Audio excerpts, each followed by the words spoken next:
Hello hello नमस्कार मेरे प्यारे बच्चों, कैसे हो आप लोग। आशा करता हूँ कि आप लोग बहुत ही अच्छे होंगे। तो आज है आप लोगों का 21 मई। दोस्तों क्लास 12th वालों के लिए मंथली एग्ज़ाम जो है सो 21 मई से शुरू हो चुका है। तो आज हुआ है दोस्तों आप लोगों का फिजिक्स का पेपर, जिसका हम लोग इस वीडियो में आंसर की देखेंगे, जो कि 100% आप लोगों को सही सही बताया जाएगा। तो आप इस चैनल को सब्सक्राइब कर लीजिए ताकि इसी तरह के वीडियो जो है सो आप लोगों को मिलते रहे। तो सबसे पहले आप लोग देख लीजिए, समय जो दिया गया था 1 घंटा 30 मिनट का दिया गया था, और जो टोटल एग्ज़ाम हुआ था 50 मार्क्स का ही हुआ था। तो इस वीडियो में हम आपको बताएंगे 30 ऑब्जेक्टिव क्वेश्चंस जो है सो पूछा गया था, जिसमें से हमें 25 का ही आंसर जो है सो देना था। तो चलिए शुरुआत करते हैं आज के इस शानदार से वीडियो को। आप एक एक प्रश्न को सही सही देखिएगा और अच्छे से नोट भी ज़रूर कर लीजिएगा, जिसका आप लोगों को नहीं पता होगा। तो देखिए पहला क्वेश्चन जो है सो आपसे पूछा गया था, यदि दो आवेशित कणों के मध्य दूरी जो है सो आधी कर दी जाती है तो कणों का मध्य यानी कणों के बीच बल कितना होगा। जैसा कि आप लोग जानते होंगे कि फोर्स जो होता है वो प्रोपोर्शनेट होता है 1/r² के, यानी कि जैसे ही हम दूरी घटा देते हैं तो बल का मान क्या होता है, बढ़ जाता है। यहाँ पर क्या बोल रहा है कि आधा कर दिया जाता है। जैसे ही आधा करेंगे तो ये क्या हो जाएगा, r² के इक्वल यानी 1/4 हो जाएगा, और ये जो है 1/4 पलट के 4 ऊपर चला जाएगा, यानी कि क्या हो जाएगा, बल जो है से 4 गुना हो जाएगा, यानी कि 4th टाइम्स हो जाएगा। ऑप्शन नंबर डी पहले का राइट आंसर हो जाएगा। आगे देखिए दूसरा प्रश्न जो है सो काफ़ी इंपॉर्टेंट पूछा गया था, किसी वस्तु पर न्यूनतम आवेश कितना हो सकता है, the minimum charge on a body can be. तो आप पढ़े होंगे कि किसी भी वस्तु पर जो है मिनिमम चार्ज हो सकता है 1.6 × 10 - 19 कूलॉम के बराबर। ऑप्शन नंबर सी जो है दूसरा प्रश्न का राइट आंसर हो जाएगा। चलिए आगे देखिए, थर्ड नंबर क्वेश्चन पूछा गया था, काफ़ी शानदार प्रश्न पूछा जा रहा है इस बार। किसी पिंड को ऋणावेशित किया जा सकता है, किसी पिंड को ऋणावेशित कैसे किया जा सकता है। तो किसी भी पिंड को ऋणावेशित किया जा सकता है दोस्तों, उससे क्या किया जाता है, तो उस पर इलेक्ट्रॉन देने से, यानी कि एडिंग मोर इलेक्ट्रॉन, यानी जब हम किसी वस्तु को इलेक्ट्रॉन देते हैं तो उस पर जो क्या आता है, ऋण आवेशित हो जाता है, यानी कि ऑप्शन नंबर ए जो है आप लोगों का थर्ड नंबर क्वेश्चन का बिल्कुल ही सही जवाब हो जाएगा। चलिए आगे की ओर बढ़ते हैं हम लोग। चौथा प्रश्न है, चौथा प्रश्न आपसे पूछा गया था कि यदि दो समान 1 कूलॉम आवेशों को 1 किलोमीटर की दूरी पर रखा जाए तो उनके मध्य लगने वाला बल कितना हो जाएगा। तो इसका राइट आंसर आपको याद रखना है, ऑप्शन नंबर ए होगा 9 × 10⁻³ न्यूटन के इक्वल हो जाता है। आगे देखिए पांचवा प्रश्न पूछा गया था, ताप के बढ़ने से प्राविद्युतांक के का मान होगा, कितना होगा, with increase of temperature the value of dielectric constant के इक्वल्स। तो इस क्वेश्चन का आपको राइट आंसर याद रखना है दोस्तों, ऑप्शन नंबर क्या हो जाएगा, बी हो जाएगा, डिक्रीज हो जाता है। ऑप्शन नंबर बी इस क्वेश्चन का राइट आंसर है। चलिए आगे देखिए 6 नंबर क्वेश्चन, क्या पूछा जा रहा है कि अल्फा कण पर आवेश है।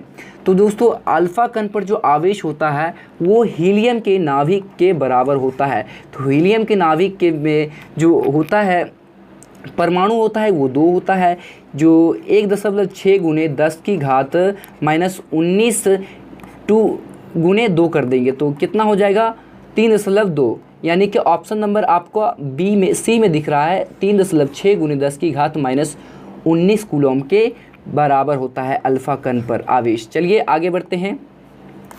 अगला प्रश्न देख लीजिए, यहाँ पर से 7 नंबर पूछा गया था आप लोगों से कि 2 इलेक्ट्रॉन एक दूसरे से 1 एंगस्ट्रॉम की दूरी पर अवस्थित है, यानी 2 इलेक्ट्रॉन है +q और -q, ठीक है, ये एक दूसरे से 1 एंगस्ट्रॉम की दूरी पर है, तो इनके बीच कार्यकारी कूलॉमिक बल कितना होगा। काफ़ी शानदार प्रश्न आपसे पूछा गया था। तो इसका जो राइट आंसर हो जाएगा दोस्तों, ऑप्शन नंबर ए 2.3 × 10⁸ न्यूटन के इक्वल होगा। ऑप्शन नंबर ए जो है सो इसका बिल्कुल ही सही आंसर हो जाएगा। 8 नंबर प्रश्न देखिए, वायु में रखे 2 आवेश एक दूसरे को 10⁻⁻4 न्यूटन बल से प्रतिकर्षित करते हैं, यदि दोनों आवेशों के मध्य तेल भर दिया जाए तो बल 2.5 × 5 न्यूटन हो जाता है। तो तेल का प्रावैद्युतांक यानी के का मान हमसे पूछा गया है। तो इस क्वेश्चन का राइट आंसर आपको याद रखना है 8 का ऑप्शन नंबर डी हो जाएगा 4.0 यानी 4 के इक्वल ऑप्शन नंबर डी इसका राइट आंसर है। आगे देखिए 9 नंबर प्रश्न, जब कांच की छड़ को सिल्क से रगड़ा जाता है तो यह क्या हो जाता है? तो इसका जो राइट आंसर आपको याद रखना है 9 का बी हो जाएगा सिल्क को इलेक्ट्रॉन देगी। सिल्क को इलेक्ट्रॉन देगी यानी gives electron to silk, option number b बिल्कुल ही राइट आंसर है।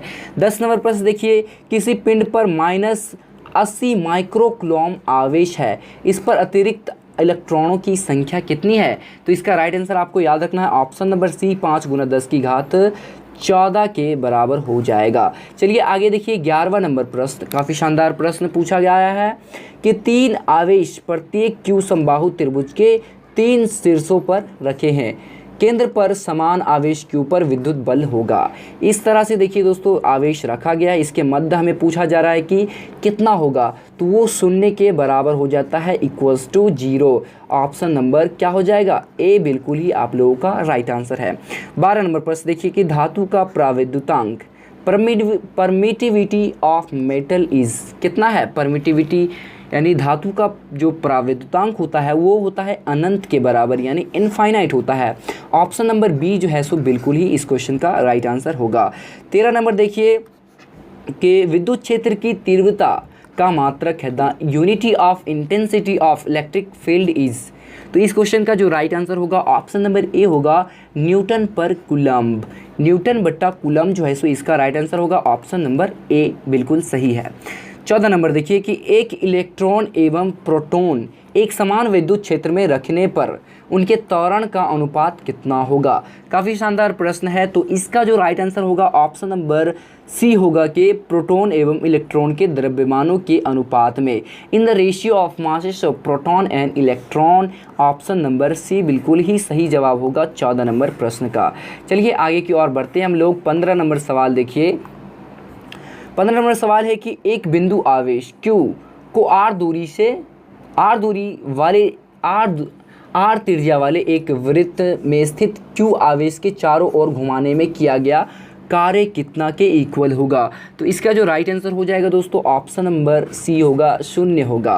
कार्य बराबर यानी W यहाँ पर क्या हो जाएगा 0 के इक्वल हो जाएगा। ऑप्शन नंबर सी जो है बिल्कुल ही राइट आंसर है। आगे देखिए 16 नंबर सवाल है कि 10 की घात 5 सेंटीमीटर त्रिज्या के एक जल बूंद पर एक इलेक्ट्रॉन का आवेश है, इसे वायु में निलंबित करने के लिए आवश्यक वैद्युत क्षेत्र की तीव्रता लगभग होगी, जहां पर हमें जी का मान दिया गया है 10 मीटर पर सेंटीमीटर स्क्वायर और इलेक्ट्रॉन जो दिया गया है वो 1.6 × 10 की घात -19 कूलम दिया गया है।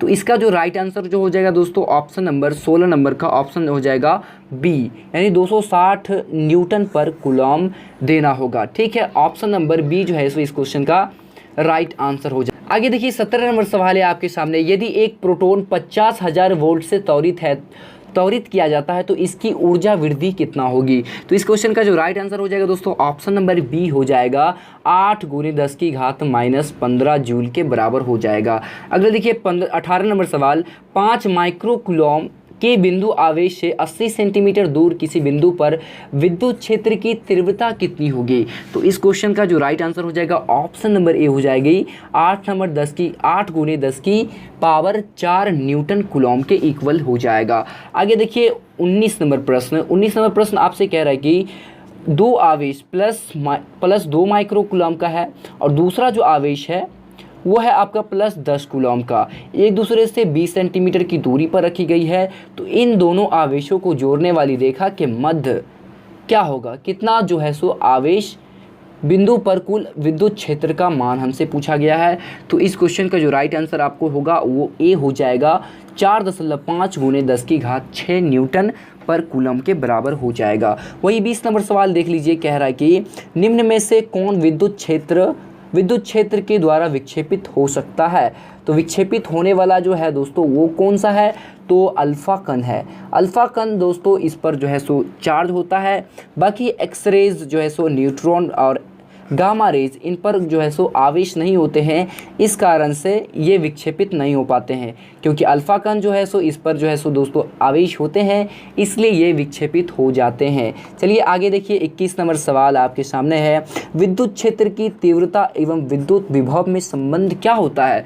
तो विद्युत क्षेत्र की तीव्रता और विद्युत विभव में जो संबंध होता है वो होता है दोस्तों E is equals to minus d भी अपॉन आर के इक्वल होता है। ऑप्शन नंबर ए इस क्वेश्चन का क्या हो जाएगा, राइट आंसर हो जाएगा। 22 नंबर सवाल देखिए, कह रहा है कि त्रिज्या r बराबर 20 सेंटीमीटर वाले एक गोलीय चालक को Q बराबर 16 माइक्रोकूलम आवेश से आवेशित किया गया है। इसके केंद्र पर विद्युत क्षेत्र की तीव्रता हमें E निकालनी है। तो विद्युत क्षेत्र की तीव्रता जो यहाँ पर हो जाएगी दोस्तों वो हो जाएगा आपके शून्य के बराबर, यानी 0 हो जाएगा। ऑप्शन नंबर सी इसका बिल्कुल ही राइट आंसर हो जाएगा। चलिए आगे देखिए 23 नंबर सवाल। 23 नंबर सवाल काफ़ी इंपॉर्टेंट है। एक इलेक्ट्रॉन को दूसरे इलेक्ट्रॉन की ओर लाने पर निकाय का विद्युत स्थितिज ऊर्जा क्या होती है। तो इसका राइट आंसर हो जाएगा ऑप्शन नंबर बी, यानी बढ़ती है, यानी इंक्रीज होती है। ऑप्शन नंबर बी क्या हो जाएगा यहाँ पर राइट आंसर हो जाएगा। 24 नंबर सवाल देखिए, एक विद्युत द्विध्रुव असमान विद्युत क्षेत्र में रखा गया है, उस पर आरोपित होता है। तो यहाँ में देखिए एक इलेक्ट्रिक डायपोल को कहाँ रखा गया है, असमान विद्युत क्षेत्र में, यानी कि नॉन यूनिफॉर्म इलेक्ट्रिक फील्ड में रखा गया है। तो हमें इस पर आरोपित क्या हो जाएगा, तो देखो इस पर जो है सो बल और बल आघूर्ण यानी फोर्स एंड टॉर्क दोनों आरोपित होगा। इसका ऑप्शन नंबर जो है सो ए बिल्कुल ही राइट आंसर हो जाएगा। ठीक है, ऑप्शन नंबर ए सही होगा। आगे देखिए 25 नंबर सवाल पूछा जा रहा है कि आपसे, यानी विद्युत द्विध्रुव के अक्षीय रेखा के किसी बिंदु पर द्विध्रुव के केंद्र r दूरी पर विभव किस प्रकार परिवर्तित होता है। तो इसका जो राइट आंसर हो जाएगा दोस्तों ऑप्शन नंबर 25 नंबर का बी हो जाएगा, यानी अल्फ़ा इंटू 1/r² के इक्वल हो जाएगा। ठीक है, ऑप्शन नंबर बी इस क्वेश्चन का राइट आंसर हो जाएगा। चलिए आगे देखिए आप लोगों का 26 नंबर सवाल है। 26 नंबर प्रश्न आपसे कह रहा है कि वायु में स्थित इकाई धन आवेश से निकलने वाले कुल विद्युत फ्लक्स का मान कितना होता है। तो एप्सिलॉन नॉट इन्वर्स हो जाता है। ऑप्शन नंबर बी क्या हो जाएगा, बिल्कुल ही सही आंसर हो जाएगा। 27 नंबर प्रश्न देखिए कि एक आवेश Q को धन के केंद्र पर रखा गया है, धन के प्रत्येक पृष्ठ से गुजरने वाला विद्युत फ्लक्स क्या हो जाएगा। काफ़ी इंपॉर्टेंट सवाल है। तो इसका राइट आंसर आपका हो जाएगा ऑप्शन नंबर डी, क्या हो जाएगा Q/6 एप्सिलॉन नॉट के इक्वल। ऑप्शन नंबर डी क्या हो जाएगा, बिल्कुल ही राइट आंसर हो जाएगा। चलिए आगे देखिए आप लोगों का 28 नंबर प्रश्न। 28 नंबर प्रश्न आपसे पूछा गया था कि गॉस नियम सत्य है यदि किसी आवेश के कारण विद्युत क्षेत्र दूरी r के साथ निम्न प्रकार परिवर्तित हो।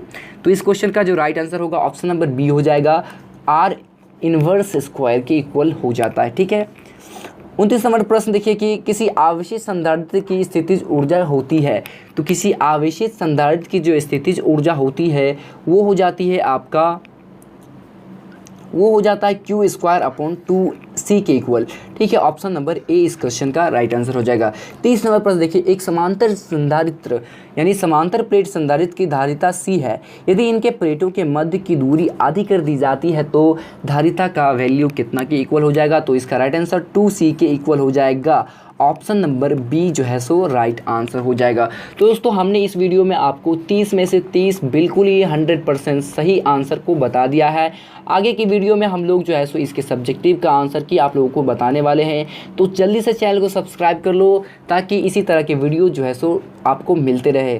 तो अगर आपको वीडियो पसंद आया तो इस वीडियो को अपने दोस्तों में शेयर ज़रूर से करना और इस वीडियो को लाइक ज़रूर से कर लेना। तब तक मिलते हैं अगले वीडियो में, तब तक के लिए धन्यवाद।